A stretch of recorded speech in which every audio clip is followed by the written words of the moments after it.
Oke, selamat datang teman-teman di video pembelajaran tutorial keempat pada mata kuliah pengantar asuransi umum. Nah, di sini di video ini kita membahas chapter 4 yaitu mengenai exposure.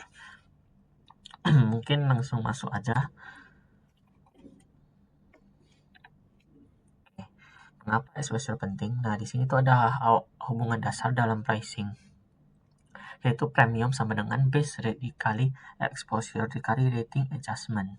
Nah, mungkin untuk rumus ini tuh di video pembelajaran sebelumnya udah masuk ya. Nah, kita masuk ke definisi atau peran exposure dulu. Nah, ini juga sebenarnya udah pernah di-mention, tapi di sini karena di sini babnya khusus exposure, makanya di-mention lagi. Nah, exposure itu adalah unit dasar risiko yang menghubungkan policy, premium, dan losses. Dan di sini exposure itu biasanya dilambangkan V ya. Exposure itu unit dasar risiko.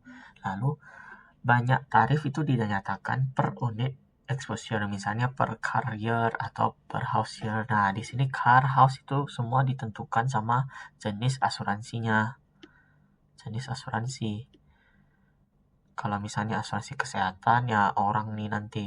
Kalau asuransi kendaraan ya ini car. Nah, karena itu kualitas exposure base langsung mempengaruhi kualitas indikasi tarif. Nah, kalau kualitas exposure itu pasti akan mempengaruhi kualitasnya. Kalau misalnya kualitas exposure base jelek, jadi kita bisa salah hitung premi. Nah, implikasi aktuarial base yang buruk bisa membuat loss cost tampak bias. Lalu basis agregasi yang salah merusak matching antara premium, exposure, dan loss. Pemahaman exposure adalah fondasi frekuensi severity pure premium dan loss ratio. Jadi tuh exposure di sini tuh sangat penting ya, itu fondasi dari semuanya. Karena kan exposure juga artinya unit dasar risiko. Yang risiko tuh di asuransi itu sangat penting. Next ke data internal untuk link making. Ini mungkin kita masuk sedikit mengenai chapter 3 ya. Nah, di sini tuh ada 3 jenis data. Yang pertama tuh policy data tuh berisi exposure, premium, rating variables, effective date, expiration date, transaction date, serta identitas policy atau risk. Nah, untuk claim data itu berisi accident date, report date, paid loss, case reserve, ALAE atau allocated loss adjust expense, salvage atau subrogation tuh untuk jelasnya udah ada di video penjelasan sebelumnya nih, itu chapter 3 itu. Dan history transaksi claim dan accounting data tuh ada underwriting expense, ULAE atau unallocated loss adjusted expense, taxes, license, fees, dan data biaya lain yang diperlukan untuk expense provision. Nah, mengapa 3 sumber ini harus nyambung? Karena porsi data itu menjelaskan siapa yang diasuransikan dan berapa exposure-nya. Claim data itu menjelaskan loss experience, sedangkan accounting data itu melengkapi komponen biaya. Tanpa ketiganya, hasil rate making tuh tidak lengkap. Nah, jadi ini 3 tuh harus saling melengkapi. Harus ada deh tiga-tiganya ini. Jangan sampai nggak ada salah satu. Nah, kita masuk dulu untuk kualitas data. Kualitas data-data sebelumnya tuh harus memenuhi 4 uji dasar ini. Yang pertama tuh reasonableness atau total count, premium, dan loss masuk akal. Lalu appropriateness, field yang dipakai memang cocok untuk tujuan pricing. Nah, misalnya nih, kita tuh di asuransi, contohnya di asuransi kesehatan. Nah, kita tuh pilih data, itu tuh pilih data yang sesuai dengan asuransi kesehatan. Contoh data orang sakit, data kapan orang sakit, atau data berapa kali kunjungan ke rumah sakit. Nah, gitu-gitu. Atau dapat data historis orang ini pernah kapan terakhir kali punya sakit apa. Nah, jangan asuransi kesehatan malah ambil data kapan mobil terakhir kali mengalami kecelakaan.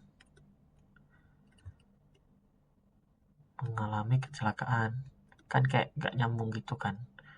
Makanya di sini kita harus ambil data yang appropriate, sesuai. Nah, lalu comprehensiveness, populasi dan coverage lengkap. Itu maksudnya datanya tuh gak ada yang bolong-bolong. Lalu konsistensi, Itu definisi field stabil antar tahun. Nah, ini artinya konsisten. Kalau misalnya tahun pertama tuh, tahun 1 tuh kita pakainya yang untuk Indonesia dengan field Indonesia. Nah, tahun 2 tuh pakai juga yang field Indonesia. Jangan pakai yang field luar negeri. Karena kan udah gak konsisten, gak nyambung lagi kan kita mau buat pakai asuransi yang di Indonesia. Nah, rekonsiliasi sederhana seperti total policy count, total return premium, dan total paid loss sering menemukan error lebih cepat daripada model yang rumit. Oke, next kita ke exposure based definisi dan kriteria. Nah, ini kita masuk ke exposure-nya, masuk ke inti chapter ini. Nah, definisi lagi, exposure adalah unit yang mengukur seberapa besar suatu policy terekspos pada kemungkinan loss, atau bisa dibilang unit yang mengukur resiko. Nah, exposure base yang baik itu harus cukup stabil untuk dipakai pada pricing, monitoring, dan evaluasi pengalaman historis. Nah, kita masuk dulu ke proporsional. Expected loss itu sebaiknya meningkat saat exposure meningkat. Nah, hubungannya itu tidak harus sempurna, tetapi arah dan skalanya harus masuk akal. Ini maksudnya apa sih? Nah, maksudnya contoh nih, kita masuk ke asuransi kesehatan lagi.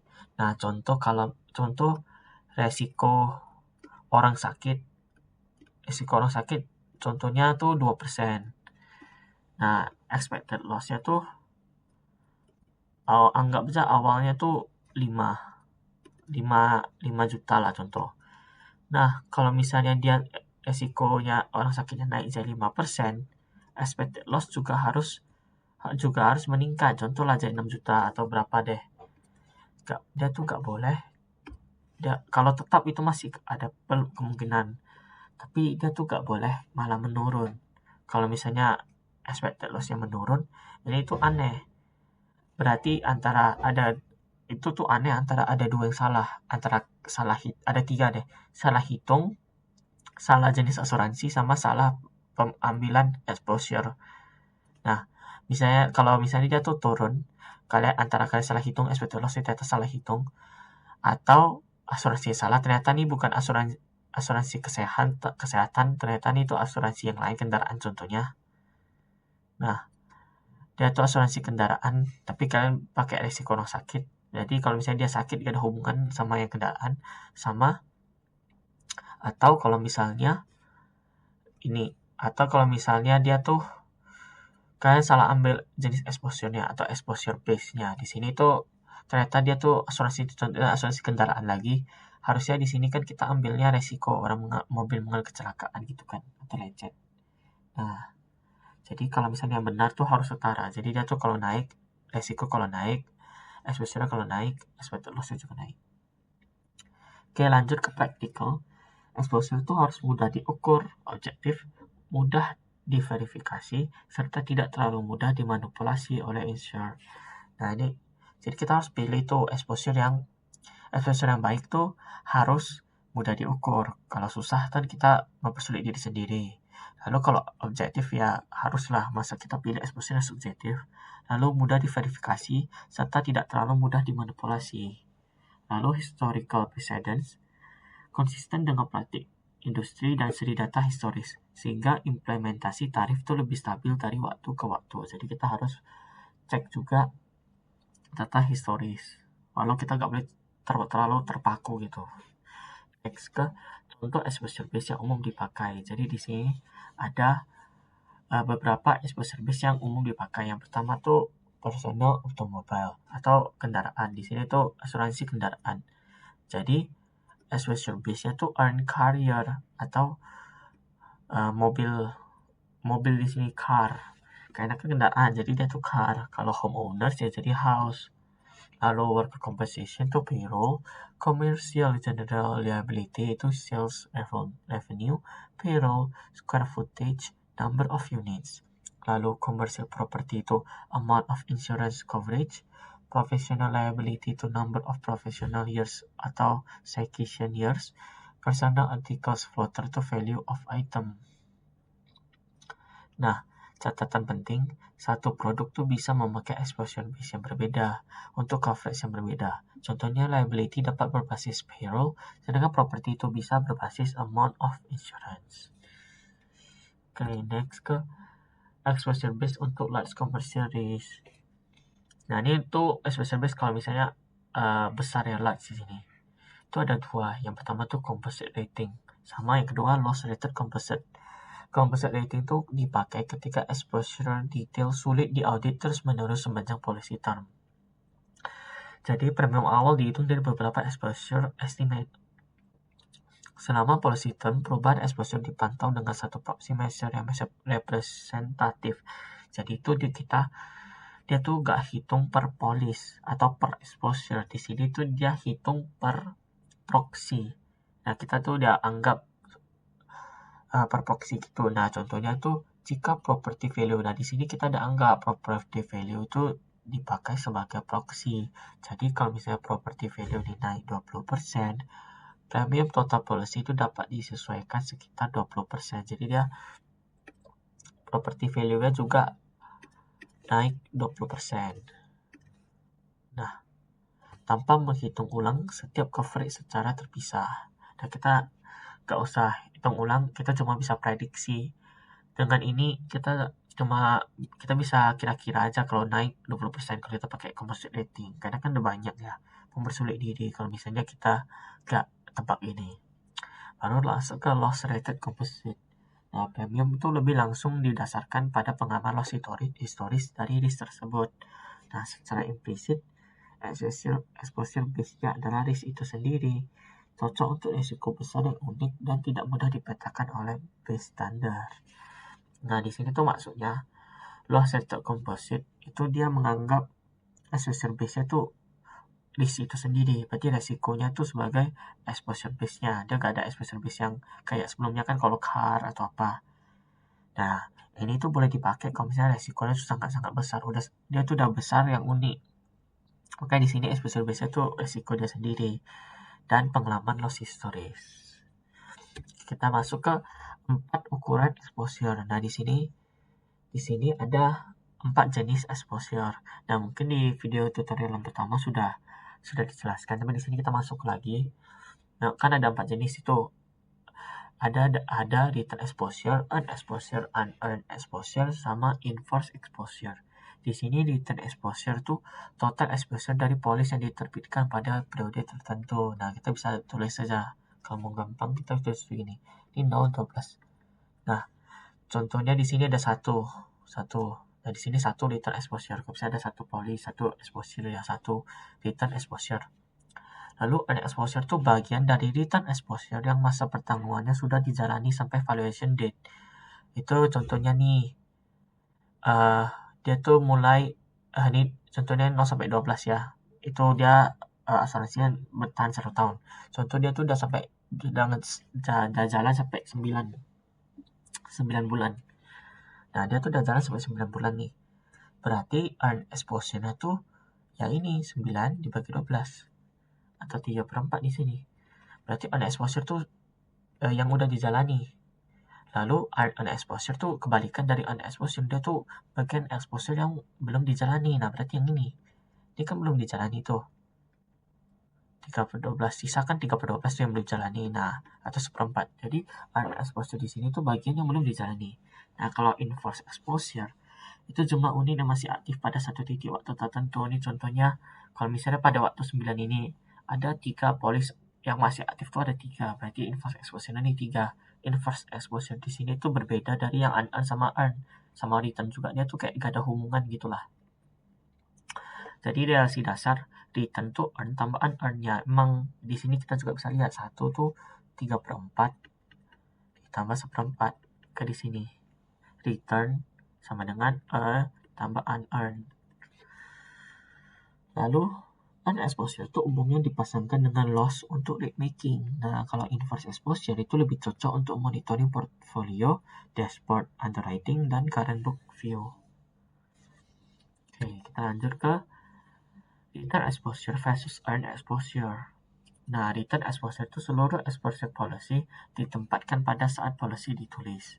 Nah, cocok untuk melihat volume bisnis baru atau renewal yang diikat pada periode tertentu. Tapi return exposure itu belum mencerminkan berapa bagian coverage yang sudah benar-benar dilalui. Jadi return exposure itu cocok dipakai kalau misalnya itu masih formula bisnis baru atau masih awal-awal untuk hitung premi ya. Itu bisa dipakai.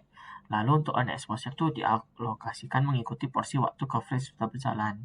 Lebih cocok disejajarkan dengan losses yang terjadi sama periode analisis. Dan sangat penting untuk loss cost atau pure premi rate making. Jadi earn exposure itu yang paling sering kita pakai untuk menghitung loss, menghitung cost, menghitung pure premium. Lalu return menjawab berapa bisnis yang ditulis, earn menjawab berapa bagian resiko yang sudah dijalani insurer. Kita next ke unearned dan inverse exposure. Nah, unearned exposure itu bagian return exposure yang coverage-nya belum diberikan sampai valuation date tertentu. Nah, di sini rumusnya unearned sama dengan return dikurang earn. Nah, untuk data calendar year, relasi agregat yang sering dipakai adalah ini tuh calendar year. Calendar year unearned itu calendar year return dikurang calendar year earn ditambah beginning unearned yang harusnya kepotong. Beginning unearned.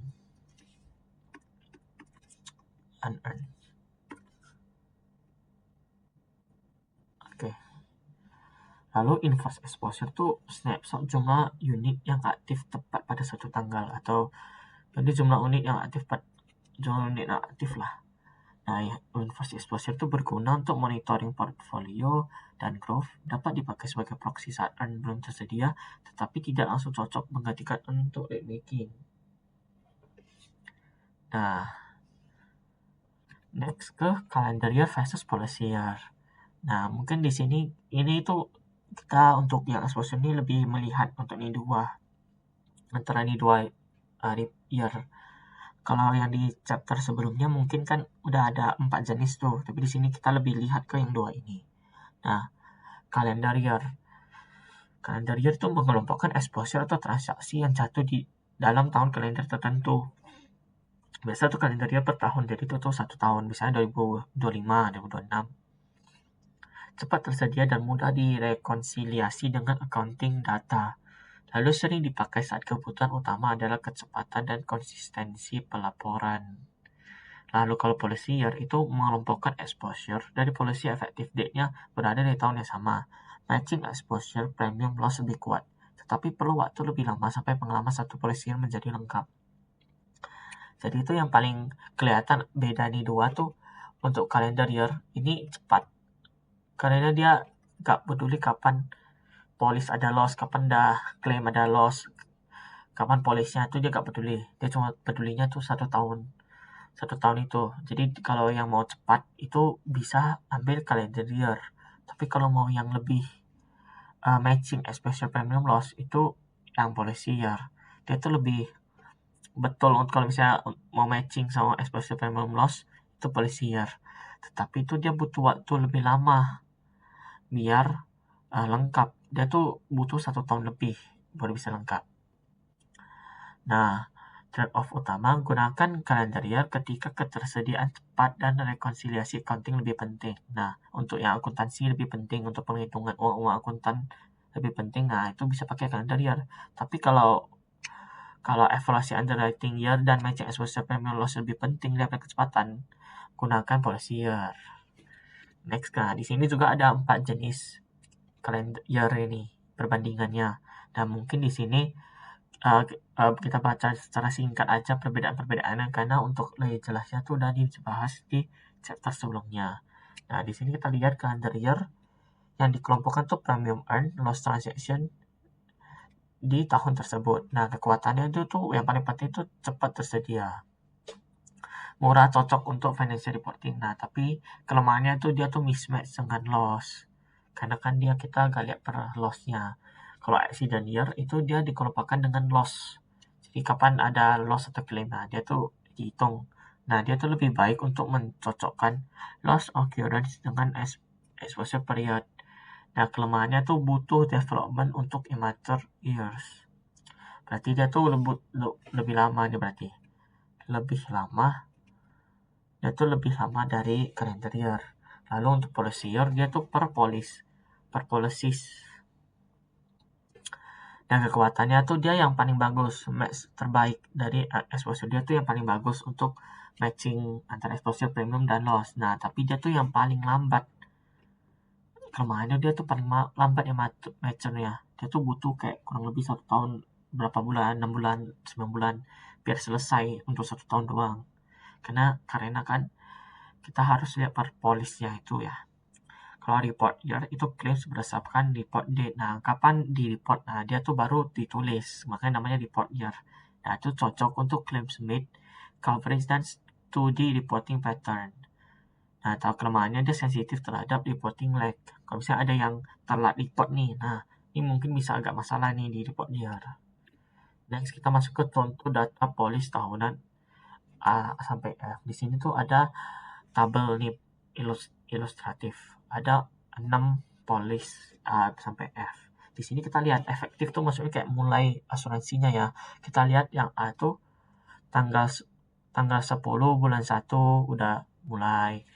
Dia tuh mulainya tanggal 10 bulan 1 2010. Di sini tuh bulan dulu, ini tanggal, ini tahun. Nah, expiration date-nya tuh bulan 9 tanggal 30 2011. Nah, exposure 1. Nah, yang B juga sama, yang di sini bulan 1 tanggal 1 2011, yang C bulan 4 tanggal 1 2011, yang D bulan 7 tanggal 1 2011, yang E bulan 10 tanggal 1 2011, yang F tuh tanggal 1 bulan 1 2012. Nah, expiration date-nya juga sebagai berikut. Bisa dilihat di sini tuh akhir tahun. Ini tuh di akhir tahun, maka di sini porsi B seluruh masa pertanggungan jatuh di 2011. Nah, dia tuh mulainya di 1 Januari 2011, selesai di 31 Desember 2011. Jadi itu cuma 1 tahun. Lalu untuk ini selesai di 31 Maret 2012, ini 30 Juni 2012, ini 30 September 2012, dan 31 Desember 2012. Nah, policy CDE membagi earn dari tahun 2011 sama 2012. Di sini kita lihat kan dia mulai 2011, selesai 2012. Lalu policy A tuh mulai lebih awal sehingga sebagian earn-nya muncul di 2010. Satu-satunya policy A doang yang mulainya di tahun 2010. Policy F baru mulai 2012 sehingga tidak ada berkontribusi pada earn 2011. Jadi yang F di sini tuh cuma satu-satunya mulai di 2012. Next, kita contoh satu polis tahunan. Nah, ini contoh kita masuk ke soal ya, perhitungan. Satu policy homeowners berlaku dari 1 April 2011 sampai 31 Maret 2012. Nah, ini contoh 1 April 2011 sampai 31 Maret 2012 dengan exposure 1. Hitung return exposure pada CY 2011. Nah, di sini kita hitung dulu. Di sini kan 1 April 2011 sampai 31 Maret 2012 itu selisihnya berapa? 12 bulan kan? Nah, kita udah hitung selisih 12 bulan. Nah, di sini kita hitung return exposure pada CY 2011. Nah, return exposure itu kan totalnya yang seperti yang aku bilang. Di sini kita udah tahu nih satu policy. Nah, satu policy atau satu polis artinya di sini tuh returnnya 1. Di sini kita gak tahu dia tuh satu polis, jadi return exposure-nya 1. Karena return exposure kan memang dia tuh tergantung sama jumlah exposure di akhir tahun. Jadi di sini kan 1 ya. Lalu earn exposure tuh yang udah dijalani. Di tahun dia tanyanya earn exposure pada kalendernya 2011. Nah, waktu tahun 2011, kita lihat dulu dia udah jalan berapa bulan nih. Dari 1 April 2011 sampai 31 Desember 2011 itu kan udah jalan 9 bulan. Makanya di sini dibagilah 9 bagi semuanya 12. Dapat 0,75. Lalu untuk kalendernya 2012, itu berarti di akhir tahun 2012. Dia cuma hitung yang udah dijalani. Berarti dari 1 Januari sampai 31 Maret itu kan 3. Jadi 3 per 12 itu 0,25. Lalu unearned per 31 Desember 2011 atau akhir 2011 kan. Itu kan yang belum dijalani kan sisa yang tahun 2012. Atau ini kan sama aja kayak earn CY 2012. Nah, itu 0,25. Jadi kalau pakai ini juga bisa 1 kurang 0,75 ya 0,25. Jadi makna return ditempatkan penuh pada tahun penulisan polis ya, karena memang return kan memang dari awal sampai akhir. Earn itu tersebar mengikuti bagian waktu coverage yang telah dijalani. Unearned adalah sisa porsi coverage yang belum dijalani pada valuation day. Oke, untuk yang kayak gini memang nggak terlalu susah, cuma kayak logika aja bisa kok, gak usah hafal rumus ini. Next ke calendar year, return exposure A sampai F di sini. Nah, distribusi return exposure berdasarkan tahun kalender. Di sini kita lihat si A sampai F yang sebelumnya, yang ini ya. Kita lihat untuk exposure-nya, jumlah exposure ke 1. Oke, bahkan di sini juga 1. Lalu calendar year 2010 kita lihat yang calendar year 2010. Nah, baru ada tuh apa? Baru ada yang ini. Baru ada yang ini. Maka di sini return-nya ditulis 1. Yang mulai di 2010 kan cuma si A. Yang lain kan mulai 2011. Makanya yang A doang 1, yang lain 0. Baru yang 2011 yang mulai di 2011 kan B, C, D, E. Ya udah, maka di 2011 B, C, D, E 1. 2012 kan cuma satu sayur yang F. Nah, di sini 2012. Nah, pada return exposure, seluruh exposure policy ditempatkan pada tahun ketika policy ditulis. Jadi return exposure tuh yang penting kapan policy itu mulai. Nah, itulah tahunnya. Maka policy B sampai E itu seluruhnya masuk C. Kalender 2011, sedangkan A sama F tuh masing-masing masuk ke 2010 dan 2012. Next, kita ke kalender year earn exposure A sampai F. Nah, kita lihat yang earn exposure. Nah, sebelumnya kan return. Nah, return lebih gak susah, cuma kayak gampang, tinggal kapan dia mulai. Nah, tahun itulah dia 1. Nah, di sini kita harus cek dulu untuk yang A dulu. Yang A untuk tahun 2010. Kita lihat dulu di sini. Nah, yang A untuk kalender year 2010 dia tuh udah jalan berapa ini? 10. Dia mulai di bulan 10 ya. Berarti udah mulai 10, 11, 12. Berarti dia udah mulai 3 bulan. Makanya yang A di sini 3 bulan. Berarti dia tuh 3 per 12 atau seperempat. Seperempat kan 0,25. Nah, yang lain kan belum mulai ya di 2010. Makanya itu 0 semua. Di sini tuh 0, 0, 0 semua. Lalu next, kita lihat lagi ke kalender 2011. Nah, kita lihat yang mulainya dari A dulu. Ini mulai dari 1 Januari 2011 sampai ini September akhir. Itu kan berarti jalan 9 bulan. Nah, kita tulislah di sini 9 per 12. Dapat dia 0,75. Next, kita lihat ke yang B. Yang B itu 2011 mulai tanggal 1, selesai itu Desember akhir. Nah, berarti itu 1. B itu berarti semuanya di 2011. Baru yang kita lihat nanti, itu mulainya di bulan 4 awal. Bulan 4 awal sampai akhir, berarti Desember akhir. Nah, berarti itu baru jalan 9 bulan. Nah, kita tulislah nih 9 per 12. Lalu untuk yang D, itu kita lihat dia mulai di bulan 7. Yang E kita lihat dia mulai di bulan 10. Berarti di sini tuh 6 per 12, di sini tuh 3 per 12. Nah, dia untuk yang F tuh 0. Lalu kita untuk menghitung yang kalender year 2012, kita lihat lagi. Yang ini kan sisa 3 bulan, ini sisa 6 bulan, ini sisa 9 bulan. Yang bawah kan sisa 1 tahun. Maka di sini tuh ya ini 3 per 12, 6 per 12, 9 per 12 sampai 1. Nah, kita dapat, lalu kita jumlahin. Nah, di bawah totalnya itu kalender year 2010 tuh 0,25, kalender year 2011 tuh 3,25, kalender year 2012 tuh 2,5. Jadi kita dapat ini kalender year untuk ada exposure. Next, kita kalau mau hitung ada exposure per ini kalau ini tadi kan calendar year tuh PY. Di sini tuh policy year PY. Nah, policy year tuh sebenarnya sama aja kayak return aja. Policy year tuh kapan policy itu masuk atau kapan policy itu tuh ditulis. Itulah dihitung policy year. Padahal di sini earn ya, padahal di sini kan tulis earn exposure. Jadi policy year earn exposure tuh sama aja kayak calendar year return exposure. Nah, lebih jelasnya mungkin aku tulis policy year earn exposure. Itu sama dengan calendar year return exposure. Nah, jadi di sini kalian bisa lihat, teman-teman bisa lihat kalau ini sama aja kayak ini, kayak return. Jadi kapan pas A kan masuknya pas tahun 2010, nah langsung 1. Yang B sampai E juga 2011 1, yang F juga 1. Nah, mengapa berbeda dengan calendar year earn? Karena pada polisi ya seluruh earning suatu polisi tetap ditempatkan pada tahun penulisan polisi tersebut.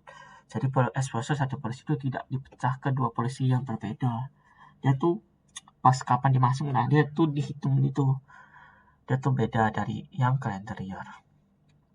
Next ke inverse exposure di sini. Nah, kalau inverse exposure lebih beda lagi. Nah, definisi inverse exposure adalah jumlah unit yang masih aktif tepat pada valuation date tertentu. Mungkin seperti yang tadi aku jelaskan.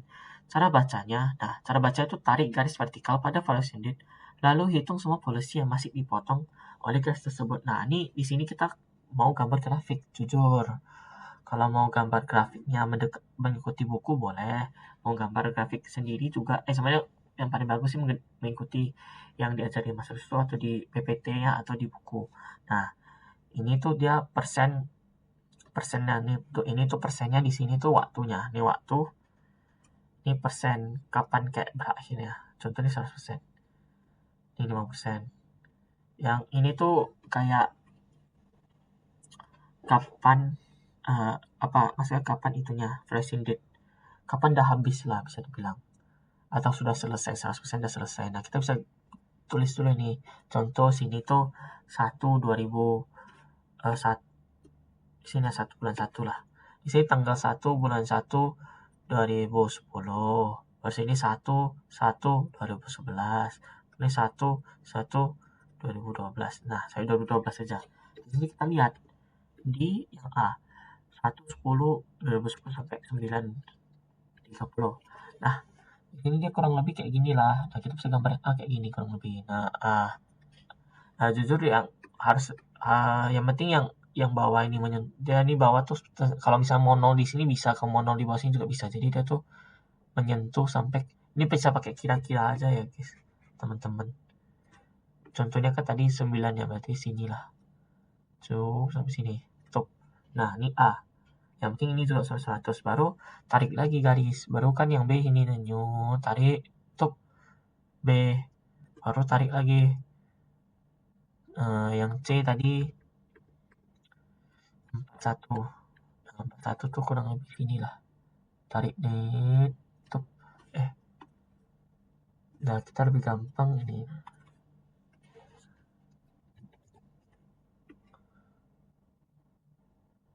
Nah, kurang lebih segini. Nah, itu kurang lebih aja teman-teman. Nah, nanti ada T, F, D itu bulan 7 ya.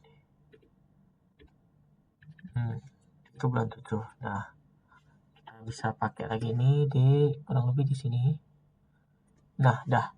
Sampai E sama F juga. Nah, di sini kita kalau mau pakai inverse exposure, nah kita lihat tarik garis vertikal pada valuation date. Nah, di sini di perhitungannya kan pada 15/06/2011. Nah, 15/06/2011 itu kan tengah-tengah sini tuh. Anggaplah sini. Kan? Nah, tengah-tengah situ kita tarik garis. Kita tarik garis kurang lebih segini. Tuh. Nah, anggap lebih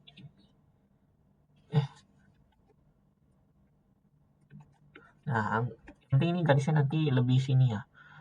Nah, kita lihat dia tuh berpotongan sama garis apa aja. Wait ya.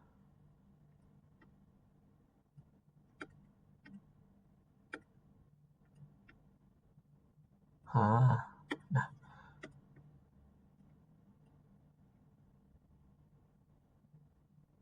Oke. Nah, kita lihat dia tuh berpotongan sama garis apa aja. Nah, kita lihat. Nah, dia tadi cuma A, B, C. Berarti cuma 3 exposure. 3 polisi ini aja yang yang berpotongan sama garis vertikal ini. Nah, jadi cuma ABC yaitu 1 tambah 1 tambah 1 yaitu 3. Berarti inverse exposure-nya cuma 3. Kalau misalnya D di sini kepotong juga berarti D. Berarti tambah 1 lagi berarti 4. Nah, inverse itu tidak memperhatikan berapa lama coverage sudah berjalan. Yang penting polisi sedang aktif pada titik waktu tertentu. Nah, next ke policy term other than annual. Nah, di sini contohnya nih kalau misalnya ada 6 policy tapi bukan 1 tahun tapi cuma 6 bulan. Nah, biasanya tuh kalau polisi 6 bulan tuh kita anggap dia tuh 0,5, bukan 1. Nah, tapi inforce tuh tetap bernilai 1 unit aktif per polisi pada satu titik waktu. Nah, karena term lebih pendek, earning pattern bergerak lebih cepat dibanding polis tahunan. Di sini catatan, jumlah polisi tidak otomatis sama dengan annual exposure. Besar exposure harus konsisten dengan panjang term. Itu maksudnya, karena kan exposure di sini kalau misalnya, padahal polisi di sini kan jumlahnya 6. Kalau mungkin seperti yang sempat ku mention, kalau jumlah polis itu jumlah exposure itu bisa sama dengan jumlah polis. Tapi ada beberapa kasus yang nggak bisa kan. Nah, ini di sini juga salah satu kasus dia tuh nggak bisa karena kita anggap kalau misalnya dia 6 polis ini cuma 6 bulan, kita anggap kan jumlah exposure itu 0,5. Makanya di sini tuh berarti di sini total exposure-nya cuma 3. Padahal jumlah polisnya 6. Makanya berarti jumlah polisi itu tidak otomatis sama dengan annual exposure. Next. Di sini ada 24 method untuk data agregat bulanan. Nah, ini udah utamanya itu misalnya jika data polisi individual itu tidak tersedia. Berarti itu tidak ada. Dan rating itu sudah diringkas per bulan. Jadi kita udah ringkas tuh per bulan. Tapi ternyata data polisi itu tidak tersedia. Jadi 24 method itu mengaproksimasi earn exposure dengan asumsi seluruh polisi pada satu bulan diterbitkan di pertengahan bulan tersebut. Jadi dengan guna 24 method itu kita anggap kalau dia tuh mulainya di tengah. Jadi kalau misalnya Januari kita tulisnya 23/24 karena di sini kita anggap di tengah ya. Nah, contoh nih bulan 1. Nah, ini bulan 1 ya, 0 sampai 1. Kita anggap di tengah-tengah sini. Jadi kalau misalnya kita tulis di akhir, misalnya dia tuh mulai tuh Januari 2011. Nah, berarti kalau kita tulis itu di earn, kita tulis earn, berarti itu cuma 23/24 karena ini ada setengah yang belum dijalani. Karena kita anggapkan mulai dari pertengahan ya. Jadi untuk Februari itu 21/24 sampai Desember. Nah, contohnya nih, jika perusahaan menulis 240 annual exposure sepanjang tahun secara merata, maka rata-rata porsi earn di tahun penulisan dan 12/24 karena kan rata-rata berarti kita ambil tengah 12/24 0,5. Jadi 240 dikali 0,5 itu 120. Jadi sisa 120 earn jatuh ke tahun berikutnya. Nah, lihat kapan basis agregasi itu harus diganti. Maksudnya kayak year-nya mau pakai, kita lihat kalendernya tuh cukup baik ketika analisis itu betul cepat. Yang kayak sebelumnya, yang paling penting untuk kalendernya tuh dia tuh cepat, fokus pada rekonsiliasi accounting, portfolio relatif stabil, sama mismatch underwriting dianggap masih kecil. Nah, maksudnya kalau misalnya dia tuh terjadi mismatch kecil tuh gak apa-apa. Lalu pertimbangkan policy year atau accident year tuh ketika pertumbuhan portofolio tinggi, perubahan bisnis besar, tail line panjang, sama ingin matching exposure premium loss lebih kuat. Nah, prinsip praktis, semakin besar potensi mismatch antara kapan polisi ditulis, kapan loss terjadi, dan kapan loss dilaporkan, semakin penting memilih basis agregasi yang lebih tepat. Maksudnya memilih policy year atau accident year daripada sekadar yang paling cepat tersedia. Yang lebih tepat di sini tuh policy year atau accident year, di yang paling cepat tersedia tuh calendar year. Next ke limited data proxies dan sensitivity analysis. Nah, masalah yang sering muncul kalau misalnya earn premium atau earn exposure itu tidak tersedia, exposure measure tidak lengkap, klaim masih spare untuk produk baru, coding klaim terlambat atau definisinya berubah. Nah, kalau misalnya terjadi hal-hal kayak gini, framework sederhana tuh yang pertama kita tentukan asumsi yang paling kritikal. Yang kedua tuh pilih range yang masuk akal. Yang ketiga tuh hitung ulang hasil indikasi. Yang keempat, bandingkan dampaknya dengan sensitivity analysis. Lalu common all around, gunakan inverse premium atau inverse exposure sebagai proxy sementara. Lalu uji sensitivitas terhadap asumsi earning pattern dan portfolio growth. Nah, masuk ke exposure trend. Kapan perlu trend? Nah, beberapa exposure base sensitif terhadap pertumbuhan nilai atau inflasi. Misalnya payroll, sales revenue, amount of insurance, atau indeks upah rata-rata. Makanya pas itu kita perlu yang namanya trend. Nah, kenapa itu penting? Karena exposure historis itu perlu diproyeksikan ke masa depan agar kita konsisten dengan tarif yang berlaku. Jika tidak, pure premium atau loss cost bisa terdistorsi. Jadi kita nggak bisa pakai ambil exposure sebagai patokan. Kita nggak bisa lihat yang historis. Misalnya kita lihat exposure historis itu 12 contohnya. 12 polis contoh jadi guys. Contohnya 12. Jadi kita harus lihat tuh tren, kita tuh nggak boleh langsung anggap 12 jadi tahun ini juga 12, nggak bisa. Kita harus lihat trennya. Contohnya kalau misalnya trennya dia grafiknya exposure gini, kita harus tebak selanjutnya misalnya sampai sini ya, selanjutnya gimana, dia gini kah atau gini kah. Kita harus lihat tren, kita mana kayaknya naik kayaknya turun. Nah kita kalau lihat dari trennya kan di sini kayaknya turun deh, soalnya kayak naik turun kan. Nah di sini kayaknya turun, jadi kita harus tebak trennya karena kita nggak bisa terlalu berpatokan. Data historis itu cuma sebagai acuan tapi bukan patokan. Jadi contoh, jika average insurance value terus naik, exposure berbasis amount of insurance perlu di trend sebelum dibandingkan dengan tarif masa depan. Jadi kita perlu prediksi dulu. Nah, kita masuk ke latihan. Nah, itu aja sih untuk materinya. Materi bab chapter 4 itu sampai exposure trend saja. Kita masuk ke latihan. Kita lihatnya soal yang pertama. Satu policy berlaku 1 Juli 2024 sampai 30 Juni 2025 dengan exposure 1. Tentukan calendar year return, calendar year earn, dan unearned tuh. Untuk soal nomor 1 ini gampang aja ya teman-teman. Kayak kita yang pertama untuk CY return, kita udah tahu tuh CY return, kita udah tahu dia tuh satu polis, ya udah CY returnnya 1. Dan kita lihat aja dulu di sini kan cuma itu 12 bulan ya atau 1 tahun, jadi 1 gampang di sini. Kita tinggal lihat C earn dulu. Mungkin jangan warna merah ya. Nih warna putih.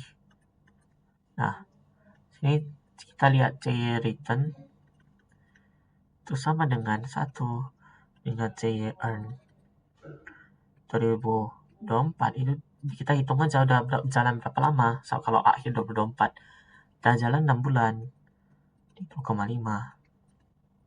C earn 2025 udah jalan berapa bulan, 6 per 12, 0,5. CY unearned 2024, ya udah ini tinggal 1 kurang 1/2 atau 0,5 juga.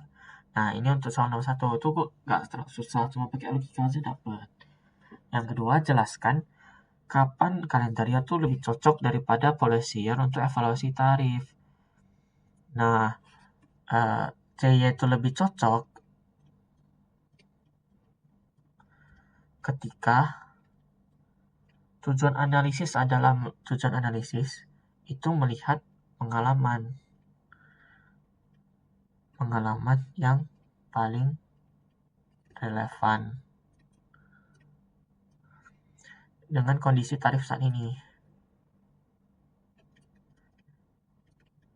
Kalau misalnya atau yang lebih cocok kalau misalnya yang mau yang cepat, yang mau yang diuji itu kecepatan, bukan matching antara exposure, bukan match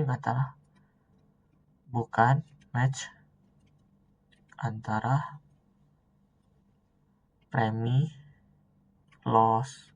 Nah kalau misalnya di pentingan kecepatan kita bisa ambil C calendar year. Yang ketiga, mengapa enforced exposure itu tidak bisa langsung menggantikan unexposure untuk rate making? Nah karena enforced exposure itu cuma lihat jumlah exposure yang aktif. Nah jadi ini tuh jadi di sini tuh dia gunanya untuk cek portfolio, dia tuh cocok gitu portfolio gitu. Nah padahal exposure tuh itu dia tuh lihat jumlah exposure yang benar-benar terekspos.